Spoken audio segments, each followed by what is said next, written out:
also half your age, Gramps.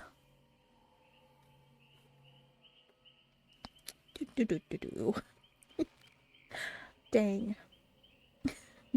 Just kind of emo. I mean, look, it's her look. Okay. Olivia's master thesis was on urban legends and their origins. She believed they shared similarities with traditional folklore and picked one to illustrate her point. This is how I'm going to read it, and if you have a problem with it, too bad. Too bad. Embryo. Well, that's interesting. The unknown was believed to be a mysterious evil so heinous that investigating it almost immediately invited death. At least, that was how the story went. And there were many stories. One story was of a woman in Greenville who disappeared without a trace on stage in front of a room full of witnesses.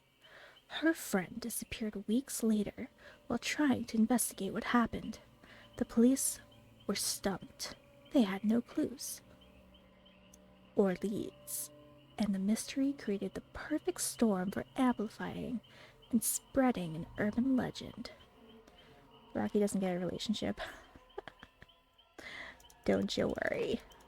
Gramps and Embryo. It's fine. It's all good. Instead of going back home for spring break, Olivia headed to Greenville to investigate. She drove to the second cheapest motel. Why not the first cheapest? Why not the third cheapest? Anyway, she drove to the second cheapest motel in town and began to set up in a small room that smelled of cigarette smoke, mold, and booze. Oh, I get it, because the first cheapest would have also smelled like pee. Got it. She turned one wall into a kind of evidence board. She taped up articles and various theories on similar disappearances attributed to the unknown throughout the country. It's okay, I just want your banging. Stop it. Stop it right now. And thank you, Bun. Oh my gosh. She made connections with red string and yellow thumbtacks. Ooh, spooky. Red string and yellow thumbtacks. Anyone walking into the motel room would think she had lost her mind. More up. Do it now. Hurry up. There are many theories as to the unknown's origin. Some said it was a malevolent entity conjured long ago by an ancient cult. Others believed it to be an alien that escaped from Area 51. Probably that. Legend was thrived. Legend was it thrived in darkness and stole the voices of those it consumed, so as to lure others to their doom. Oh, that's why it talks. I get it. The first newspaper articles Olivia found referenced a disappearance at a seance held in the 1800s. Oh, this is an old boy. In the late 1950s, several college students mysteriously disappeared from a movie theater. Huh. Don't touch my stuff. Witnesses saw them go inside. Some remember them seeing them in their seats, but when the lights came up, they were gone. No one saw them leave.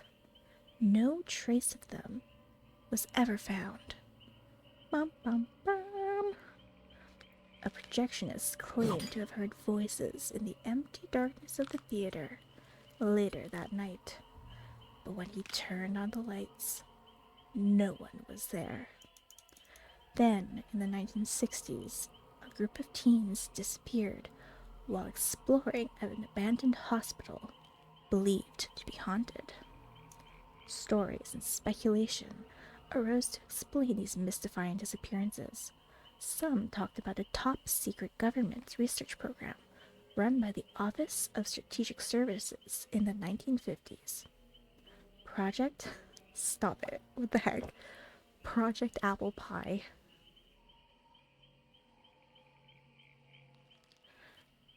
The build-up was so good. And they had to call it Project Apple Pie. They must have been baked when they thought of that, but okay. Mind control experiments using hallucinogenic drugs. Well, okay. I didn't even read that part. Thank you. There we go. There we go.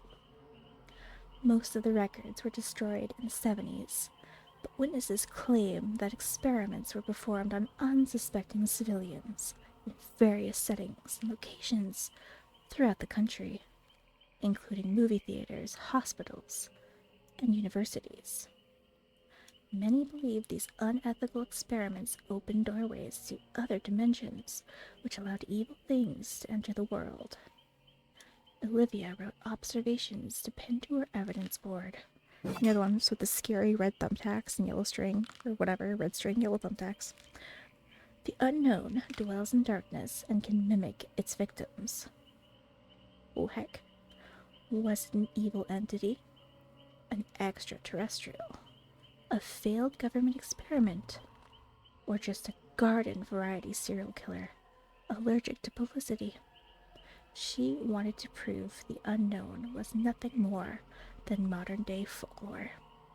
And that investigation led here, to this night, to this place, to this shabby motel room.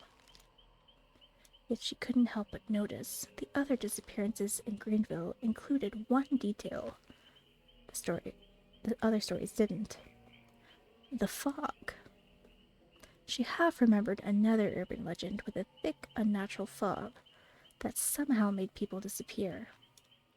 Maybe, she mused, the Greenville disappearances didn't relate to the unknown, but some other darkness.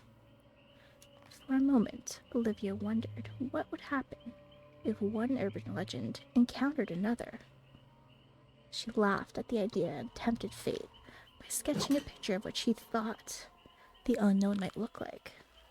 And she pinned the sketch right in the middle of her evidence board, laughed nervously, and waited to be consumed by the unknown for having tried to define it. Bad move, Olivia. Anxiously, she stared at the windows and the front door for seconds, that turned to minutes, that turned to hours. But nothing happened. Now it was after 2 a.m., and Olivia was exhausted as she examined the articles and sipped cold coffee. So, she wondered, she first heard the whisper. She wondered if she imagined it. Olivia. It seemed to come from the bathroom. Help. The lights in the room flickered. Who's there? Olivia stared with wide eyes at the closed door of the bathroom. Her mind was playing tricks on her, or her friends had shown up to prank her. Ariella? Sean? Stop messing around. The lights continued to flicker. As she edged closer to the bathroom, fear spread in long waves through her, and a terrible realization bloomed within her. That the unknown was behind the bathroom door, preparing to make her pay for her hubris. Something began to whisper her name again, but then the voice rose, cracked, and distorted in sudden panic, as if the brooding creature behind the door were under attack. An unknown horror filled Olivia's heart, and left the room for nothing else. She breathed deeply as cold sweat beaded on her forehead. She placed her hand on the doorknob. The lights turned off, but she could still hear the strangely inhumane cries. Then the lights turned back on, and she could see a strange, black fog seeping through the bottom of the door. Hesitantly, Olivia creaked the door open to see a bulky shape with frenzied tentacles being pulled into a thick mass of fog, vanishing slowly into the darkness like a dying shadow. The shrieking stopped suddenly, The neighbors banged on the wall to turn down the TV. Shut up, neighbors, this is important. And Olivia stared intently at the black abyss that yawned before her. She wasn't sure what to do. Part of her wanted to run. The other part wanted to know more. And as she considered what to do next, dozens of voices began to call out to her, with promises of the unknown and the impossible, and of unearthly things beyond human experience. The end. This erotic audiobook is weird, but I'm vibing it. Stop it. Horrible. I didn't expect them to put this much depth in the lore, but I'm here for it. Honestly, I was surprised. I was like, damn. I was like, you know what? I could read the whole thing. Gosh. Yeah, that was long. Really good though. I'd like to hear more. Like, did she get yeeted? Is Olivia up in all this? Probably. Also, difficulty moderate. I can see that. I need coffee.